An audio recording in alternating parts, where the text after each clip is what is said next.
If I tell you that 19th-century Russian classics are not novels about manners, but a carefully hidden report on a world that vanished not so long ago, would you believe me? Because these books contain details that wouldn't make a censor blink, but would make a careful reader's picture of history tremble. One short remark from an old woman divides time into before and after so matter-of-factly, as if speaking of an event the family remembered without legends. Elsewhere, a peasant wears an item made from a material that, according to textbooks, shouldn't exist near people. Then, figures for height appear, sounding not like poetry, but like a measurement with a tape measure. Later, in a provincial town, a strange clarification about power surfaces, as if a second, invisible controller had always been standing nearby. And for dessert, in an ordinary room, among jars and books, stands a device that looks like a technological relic, yet surprises no one. In this video, we won't argue or fantasize. We will uncover the evidence, piece by piece, and assemble it into a single line. And the strongest part is at the end, because that's where the key appears, explaining why such a thick wall of time was placed between us and that world. Imagine that 19th-century Russian literature is not a display case about love and the morals of the era, but a carefully hidden report on a reality that was taken from us. We are used to reading these books according to the school scheme: who loved whom, who quarreled with whom, what social problems. But within these pages are oddities that cannot be explained by romance, daily life, or satire. Extra words in dialogue, objects that seem out of their time, overly precise measurements left in the text for some reason, and the author didn't even blink. If it's just a literary device, why do such mistakes repeat across different writers, in different genres, in different years? Now, remember the main constraint of that era. You couldn't speak openly. Censorship wasn't a decoration. It was a gate through which only the correct picture was allowed to pass. And here emerges a version that makes one uneasy. What if the authors were forced to write like cryptographers? Not to explain directly, but to hide meanings in details obvious to their own, yet appearing to the inspector as an ordinary phrase or a trivial everyday item. That's how real messages work. They aren't shouted. They are left between the lines for the reader to find. Today we will read the classics precisely like this, as footprints in the snow. Without slogans and without taking anything on faith, just a chain of clues. One scene, one remark, one random stroke, and then you can no longer unsee it. And to avoid wandering, let's start with the most noticeable marker, which the authors deliver almost calmly, as if it were a regular date on the family calendar. When you hear the word censorship, you usually think of bans on criticizing authority, deleted paragraphs, and writers who hinted but didn't name. This picture is convenient, but too narrow, because it only explains politics, not the strange silence surrounding the past itself. If the restriction is only to prevent criticism of the authorities, then why so meticulously cut any hints about what the world was like just recently? And here a different logic emerges, much harsher and more practical. Censorship can work not as a tool against opinions, but against memory.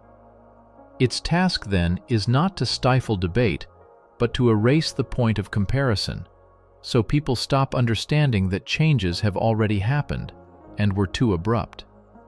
Because a person who remembers how it was is always dangerous for any new version of reality.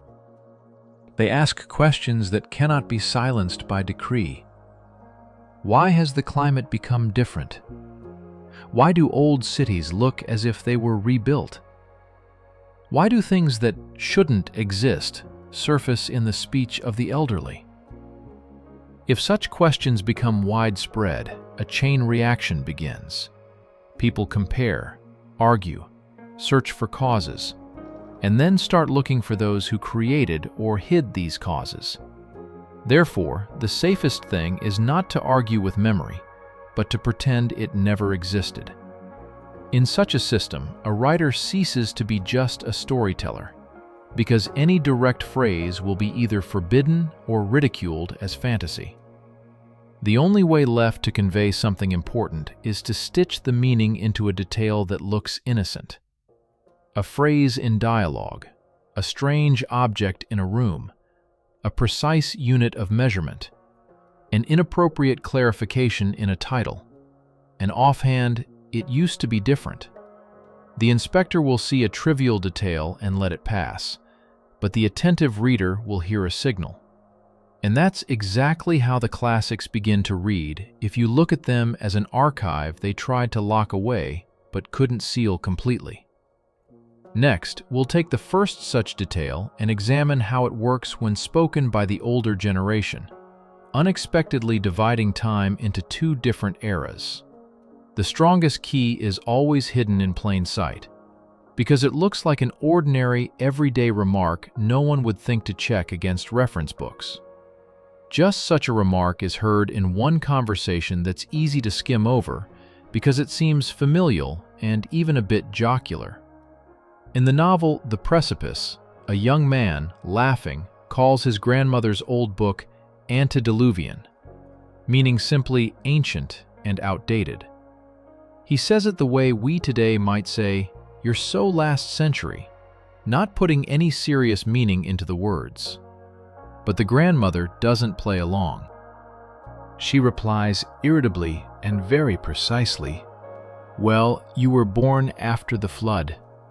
And in this phrase, a boundary suddenly appears that shouldn't exist in ordinary speech. Because she isn't arguing about the book's style or explaining that antediluvian means old-fashioned. She marks a point in time, as if speaking of an event after which the world became different, and all adults know this. What becomes important is not whether she witnessed it personally or heard it from her parents. What's important is different. For her generation, this boundary sounds not like a myth from ancient legends, but like a fresh point of reference, convenient to use in conversation. The grandson already lives in the new world and perceives the word as a joke, but she speaks as if she remembers what exactly changed and doesn't want her past turned into an empty metaphor. And here an uncomfortable thought arises. If the elders calmly divided time into before and after, it means they held in memory not just the event itself, but also what came before it. What then was this before? Who and what did people consider normal, if just one or two generations later, it already felt awkward to speak of it directly? Now, we'll take the next layer of clues and check what in the texts gives away this former world, not in fairy tales, but in the most everyday reality. If we accept that for the elders there was a real boundary of before, after, then the next question sounds harsh and simple. What exactly was in that before, if it can't be spoken of directly? And here, the classics provide a clue that usually triggers a defensive smile in the modern reader, like, it's just artistic exaggeration. The problem is, this isn't written in a fairy tale or a fantasy, but in the most down-to-earth, mundane description. In one of Turgenev's stories, he shows a conversation between ordinary people, without mysticism, without magical scenes, without hints of allegory. And at the moment when the hero, almost in passing, shows his footwear, the author notes a detail. The boot is sewn, probably, from mammoth skin. The key word here isn't even mammoth, but the tone. No surprise, no remark like, So they said among the people, no winking at the reader. The phrase is inserted as an ordinary marker of material quality, roughly like sturdy leather or good craftsmanship. But if you think about it, a mammoth in our usual picture of the world is a museum piece and an illustration from a textbook. And footwear is an everyday, practical thing, made from what you can obtain and process. Leather doesn't last thousands of years as soft, workable raw material suitable for a boot.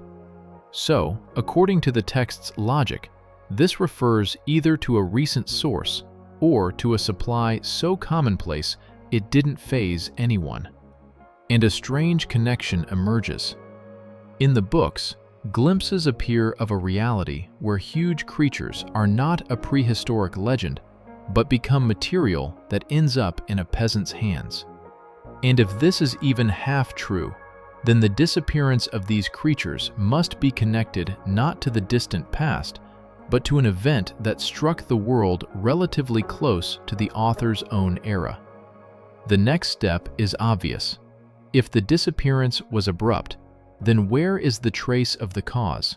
And why is it hidden not in chronicles, but in such mundane details? When an out-of-place detail surfaces in a text, the most dangerous thing is to immediately try to explain it away as folklore and close the topic. Because then things appear that can no longer be dismissed as a mere turn of phrase. If large animals truly existed alongside humans in the past, then where did they go? And why are only fragments of mentions left of them?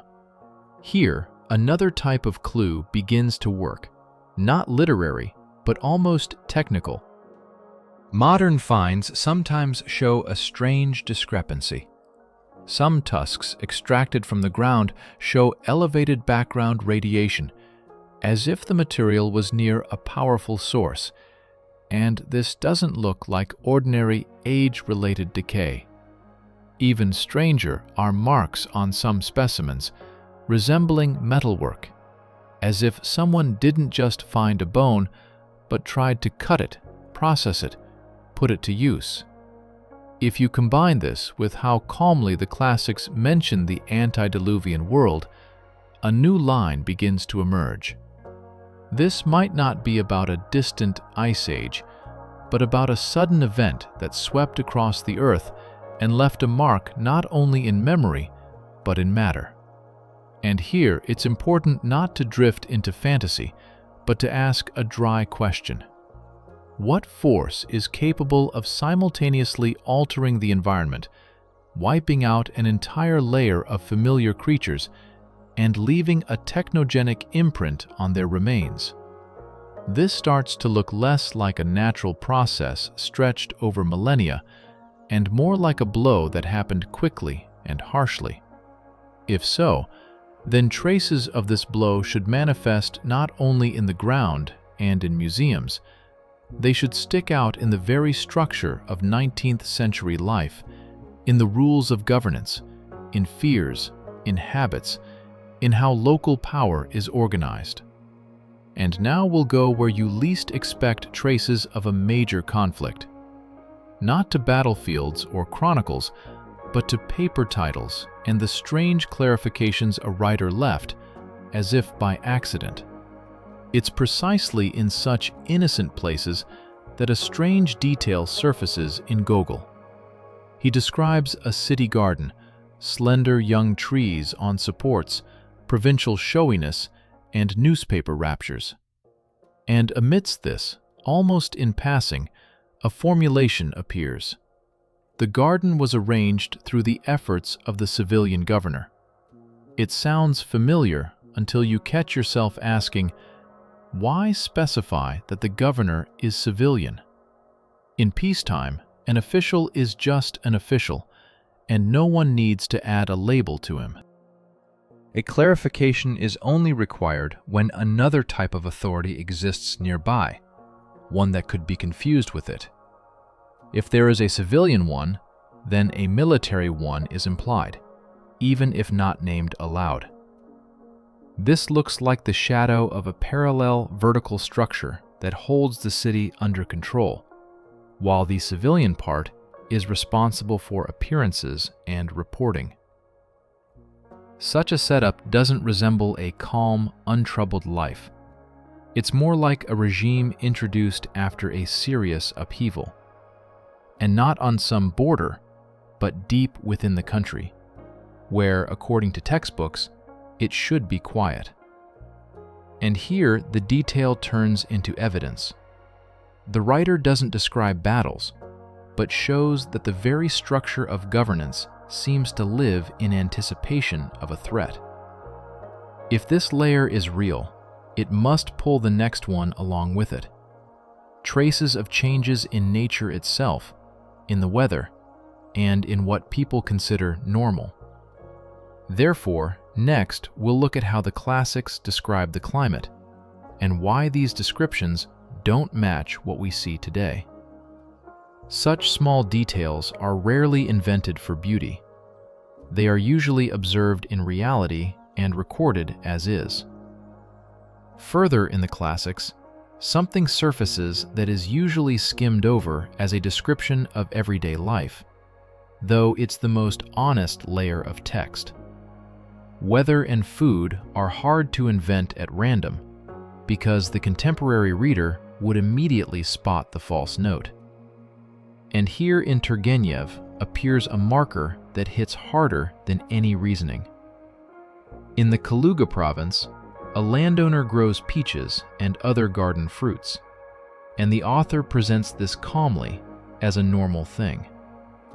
Today, a peach in the middle latitudes is either a greenhouse product, a rare stroke of luck, or an experiment. But in the text, it looks like a normal, though not always successful, harvest that can even be given to neighbors. Such a detail works like a thermometer of the past. If peaches weren't a rarity in central Russia, then the climate there was noticeably milder than we're used to thinking. Then another detail surfaces, strengthening the sense of discrepancy. One of the characters goes about in a light cloth coat, both in winter and summer, as if the cold doesn't require serious protection. This is no longer poetry or metaphor. It's a norm of everyday clothing. And if such norms are recorded in realistic scenes, then the writer seems to leave us a direct signal. Look, this is how it was. But this is only half the picture, because nearby we also find hints of the opposite, which sound like an alarming contrast. So the world wasn't simply warm or cold. It might have experienced a sharp break, after which habits didn't have time to adjust, and people continued to live on the border between two different weather realities. And so there appears a strange juxtaposition that makes you want to stop and reread the sentence. In some scenes, people seem to live by the memory of mild winters, where light clothing is enough. In others, men walk around in winter hats in the summer, as if the cold creeps in even during the hot months. If this is just beautifully said, then why do such details surface again and again, always without explanation? This is what a world looks like that was sharply broken and then forced to pretend nothing happened. Old habits don't disappear in a single season.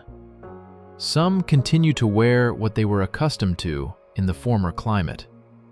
Others are already forced to protect themselves from the new cold, because otherwise they couldn't endure working in the field or the long roads. On paper, it's a contradiction, but in reality, it reads as the trace of a sharp shift. Just yesterday it was one way, today it's another, and people haven't had time to become new.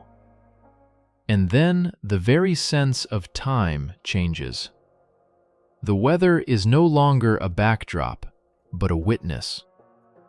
It shows that this isn't about gradual warming and cooling, but about a sudden, violent turn, after which the country lives in an interval. In this interval, two worlds stand side by side, the warm one that is remembered and the cold one that is already pressing down. But if the climate truly flipped, traces should remain not only in words. There should remain things you can see with your eyes, things that record the former norm. And now we will move to such traces, to images and objects that strangely don't align with our conception of that era. When words start to smell of argument, it's better to look at things that record reality without lengthy explanations. That's precisely why images and objects from the era are so arresting. They seem to speak for themselves. Take commemorative medals minted to celebrate victories.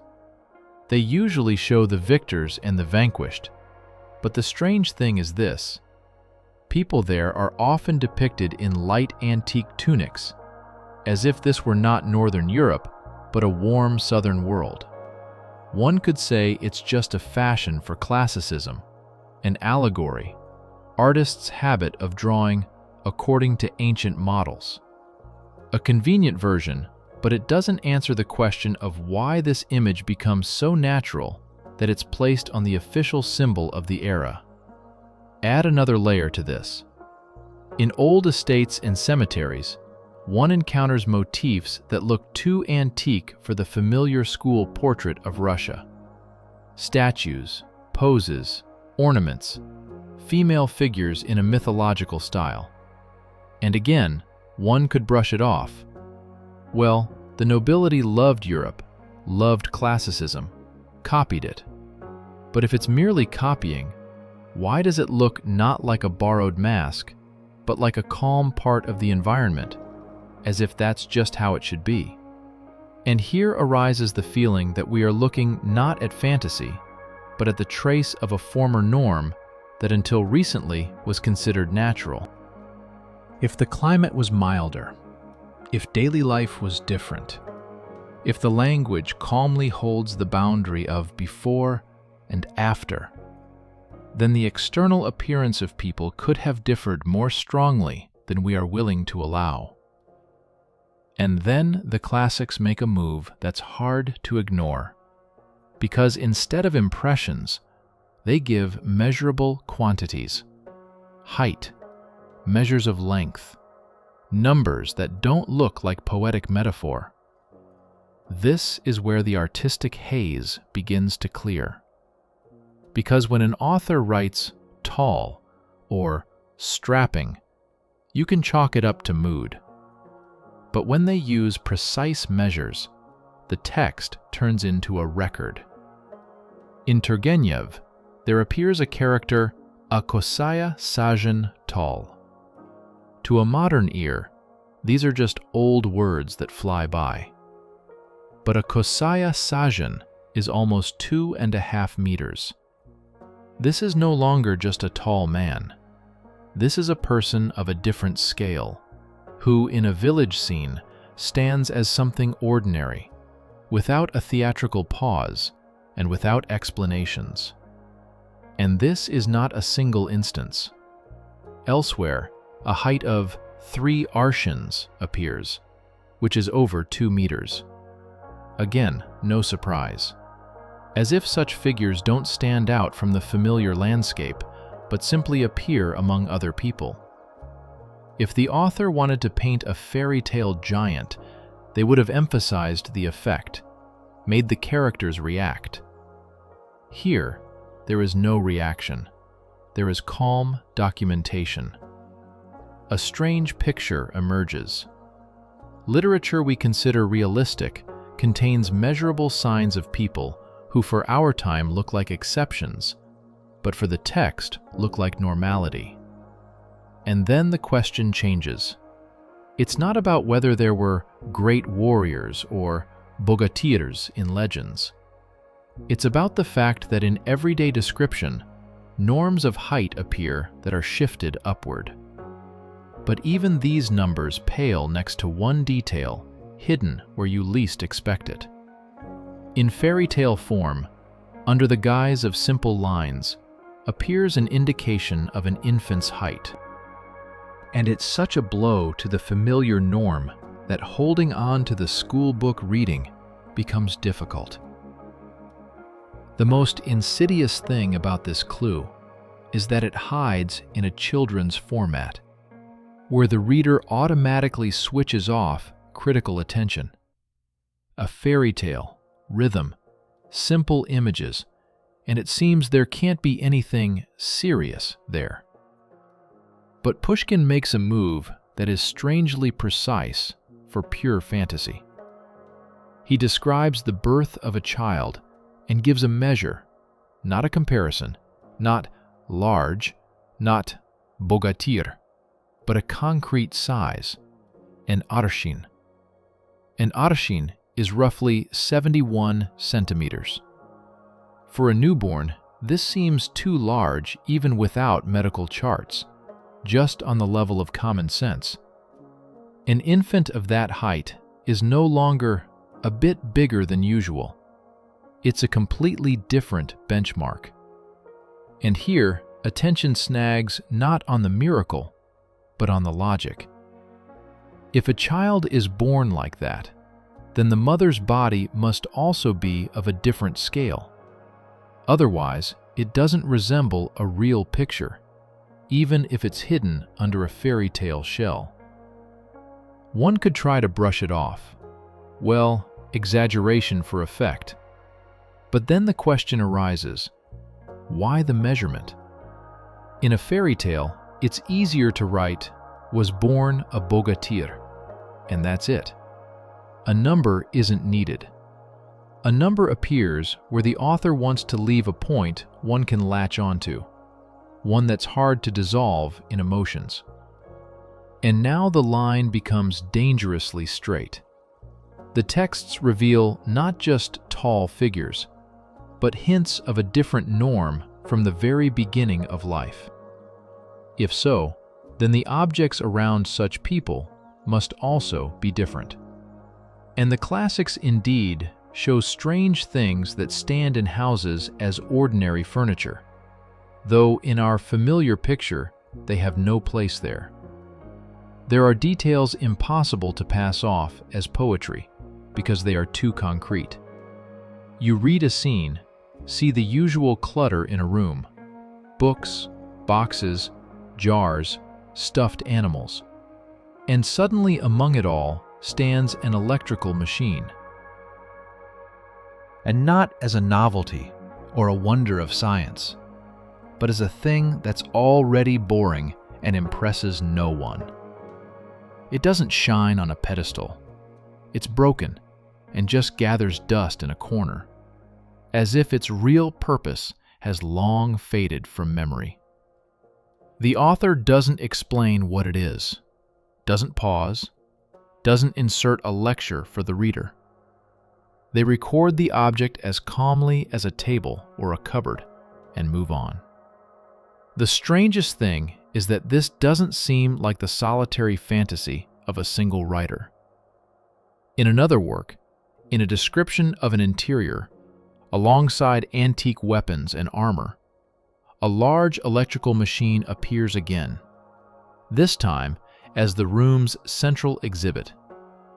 It's a repetition of the same image, but without the theatricality you'd expect from pure invention.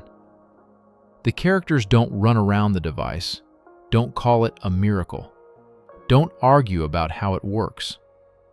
It simply exists in the house, like an inheritance that came down to them, but that no one knows how to use anymore.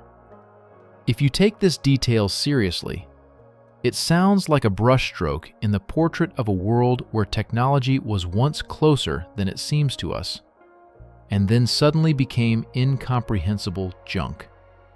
And then all the previous clues stop being isolated oddities. They begin to line up, forming a single line that's ready to be assembled into a complete picture, without unnecessary embellishment, based only on the facts the authors themselves left on the pages. Now, these strange details are hard to keep in separate boxes, because they start to align in meaning, like pieces of a single photograph. On one hand, the texts contain the everyday speech of elders, where the past is divided into before and after so calmly, as if it's a family date, not a legend. On the other hand, realistic scenes feature materials and objects that fit poorly into the established school book order of things, yet seem perfectly natural to the author, like part of the environment. The third line is people, described not by impressions, but by measurements. And these numbers change the scale of the entire world, because with such stature, daily life must have been different too. The fourth is strange hints in the structure of power, where a single clarification in a title starts to smell of a control regime, the kind that usually doesn't arise in good times. And the fifth, the most honest one, is the climate, which shows through in food, clothing, and habits, as if the weather in these places was different back then, and then suddenly began to disrupt everyday life. If you put it all together, you don't get a fairy tale or a pretty theory, but a stark blueprint. There was a world with its own norms, a milder environment, and a different everyday. Then came a sharp break, which struck nature, the way of life, memory, and what could be spoken aloud. After that, much remained lying around, but now as an incomprehensible inheritance, and the official version of the past became neat, smooth, and all too convenient. And here arises the main question, the one you can't avoid. If we're being shown traces of a break that is still felt in speech and in the details of daily life, then why has such a thick wall of time been placed between us and that world? Now we're approaching the final key, because everything hinges not only on events, but on how time itself could have been shifted in people's minds and in the telling of history. When the clues are already lined up, the most inconvenient piece remains: time. Because it is time that separates us from the described world like a concrete wall. And as long as that wall stands, any oddity can conveniently be dismissed as a metaphor. But the classics sometimes speak as if that wall isn't there, as if the past hasn't receded into the mists of centuries, but stands very close, like the yard next door. In Turgenev, there's a portrait of a man whom the author calls one of the last people of the old century, and compares him to the image of Russian boyars from pre-Petrine times. If you take this literally according to school book chronology, you get a huge gap, too large to speak of similarity as a living impression. People don't usually talk like that about a time that long ago turned into a museum picture. They talk like that about something that is still held in family memory, in manners, in speech, in habits, things they've seen with their own eyes. There's another technique that sounds even more direct. When Turgenev describes a fast troika, he recalls how great it would be for some Tsar Ivan Vasilievich to ride like that on a holiday. In the familiar version, this is a figure from deep antiquity. But in the intonation of the text, it's not a legendary character, but a clear point of reference, as if the name requires no explanation and carries no sense of a bottomless distance. And here emerges a thought that stings more sharply than any fantasies about hidden archives. What if the catastrophe not only changed nature and the way of life, but also crumpled the calendar in the minds of the survivors? What if the Great Break made the past into a single lump, where different eras were glued together into one before, and then a new reality began counting time anew. Then it becomes clearer why the elders divided the world into before and after, while the younger ones just laughed, not understanding what exactly was lost, and why any direct explanation became dangerous, which is why we were left only with hints we must learn to read further. Now, try to look at the classics as people who left not a plot, but traces. Don't take their word for it, and don't argue head-on with the textbook. It's enough to read more carefully and ask one question. Why is this little thing here at all? Why did the author insert a precise measurement instead of drifting into epithets? Why does a character utter a phrase as if the event was recent, though it's painted to us as ancient history? Why does an object that requires no explanation flicker in daily life, when it should have been a sensation? Why does a clarification in a title or a city description sound as if there's a hidden power nearby that isn't spoken of aloud? If you want to crack this code further, keep a simple reading algorithm. Note places where the author becomes overly specific. Numbers, measurements, sudden clarifications, the everyday slips of speech by elders, strange objects in interiors, unusual details of weather and clothing. Then compare. Does a similar signal appear in another author? When the coincidences pile up, it's no longer a random comma, but a pattern. Let's do this. Take any familiar 19th century book, open it to a random page, and look for one detail that doesn't fit. Write the quote, the work, and where it's located in the comments, and we'll compile a list of clues for the next analysis. In the next installment, we can take one work and go through it like a detective, scene by scene, without extra philosophy, just facts and connections. If you want more of this line of inquiry, hit the like button, subscribe, and turn on the bell so you don't miss the next analysis. Thanks for watching, and see you soon.